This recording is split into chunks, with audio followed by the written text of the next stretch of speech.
नमस्कार दोस्तों, स्वागत है आपका हमारे YouTube चैनल भक्ति सागर में। मैं अनामिका आपका तहे दिल से स्वागत करती हूँ। कैसे हैं आप सभी लोग? आशा करती हूँ कि आप सभी लोग अच्छे होंगे, स्वस्थ होंगे।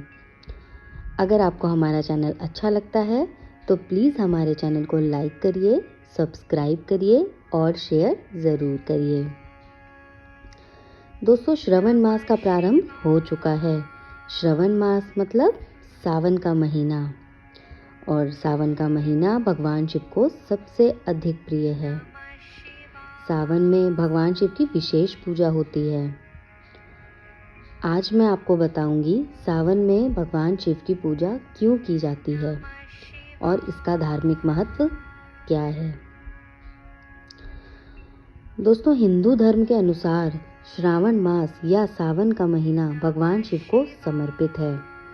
देवों के देव महादेव की उपासना के लिए यह मास सबसे उत्तम माना गया है। सावन में सच्ची श्रद्धा के साथ शिव पूजन से व्यक्ति के सभी दुख दूर हो जाते हैं। शिव भक्त सावन में ही कांवड़ लेकर जाते हैं दोस्तों, जो पूरे 1 माह तक चलता है।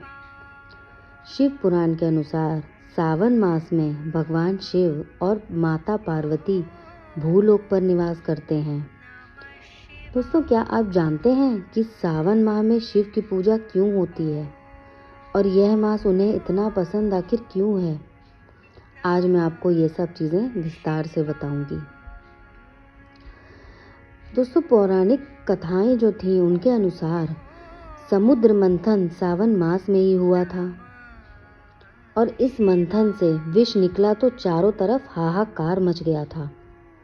संसार की रक्षा करने के लिए भगवान शिव ने विष को कंठ में धारण कर लिया था, और तभी से विष की वजह से कंठ उनका नीला पड़ गया था और वे नीलकंठ कहलाए थे। विष का प्रभाव कम करने के लिए सभी देवी देवताओं ने भगवान शिव को जल अर्पित किया, जिससे उन्हें राहत मिली। इससे वे प्रसन्न हुए। तभी से हर वर्ष सावन मास में भगवान शिव को जल अर्पित करने या उनका जलाभिषेक करने की परंपरा बन गई। भगवान शिव की अर्धांगिनी माता सती ने शिव को हर जन्म में पति के रूप में पाने का प्रण ले लिया था। सती ने अपने दूसरे रूप में हिमालय राज के घर पार्वती के रूप में जन्म लिया था। शिव जी को पति रूप में पाने के लिए माता पार्वती ने सावन मास में कठोर तपस्या की थी। शिव जी का विवाह भी इसी माह में हुआ था, इसीलिए भगवान शिव को सावन माह बहुत प्रिय है। दोस्तों, सावन मास में भगवान शिव अपने ससुराल भी आए थे, जहां पर उनका अभिषेक करके धूमधाम से उनका स्वागत किया था। इस वजह से भी सावन माह में अभिषेक का महत्व बहुत ज़्यादा है।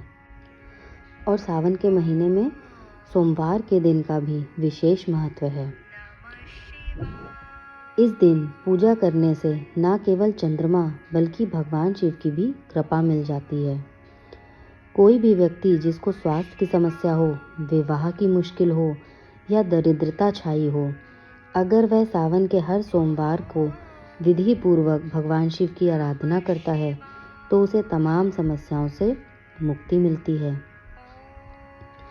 पूरा श्रावण मास जप, तप और ध्यान के लिए उत्तम होता है, लेकिन इसमें सोमवार का विशेष महत्व है दोस्तों। सोमवार का दिन चंद्र ग्रह का दिन होता है और चंद्रमा के नियंत्रक भगवान शिव हैं। इस दिन पूजा करने से न केवल चंद्रमा बल्कि भगवान शिव की भी कृपा मिलती है। कोई भी व्यक्ति जिसको स्वास्थ्य की समस्या हो, विवाह की मुश्किल हो या दरिद्रता छाई हो, अगर सावन के हर सोमवार को विधि पूर्वक भगवान शिव की पूजा करता है तो उसे सब चीज़ों की प्राप्ति होती है। सोमवार और शिव जी के संबंध के कारण ही माँ पार्वती ने 16 सोमवार का उपवास रखा था दोस्तों। सावन का सोमवार विवाह और संतान की समस्याओं के लिए अचूक माना जाता है। भगवान शिव की पूजा के लिए और ख़ास तौर से वैवाहिक जीवन के लिए सोमवार की पूजा की जाती है। अगर कुंडली में किसी की विवाह का योग ना हो या विवाह होने में अड़चनें आ रही हों तो सावन के सोमवार पर की पूजा करनी चाहिए। अगर कुंडली में आयु या स्वास्थ्य बाधा हो या मानसिक स्थितियों की समस्या हो तब भी सावन के सोमवार की पूजा उत्तम होती है। सावन के सोमवार को शिव जी की पूजा सर्वोत्तम पूजा होती है। इसमें मुख्य रूप से शिवलिंग की पूजा की जाती है दोस्तों, और उस पर जल तथा बेलपत्र अर्पित किया जाता है। इसकी विधि भी मैं आपको बता देती हूँ कि सावन के सोमवार की पूजन विधि क्या है। प्रातः काल या प्रदोष काल में स्नान करने के बाद आप शिव मंदिर जाएं।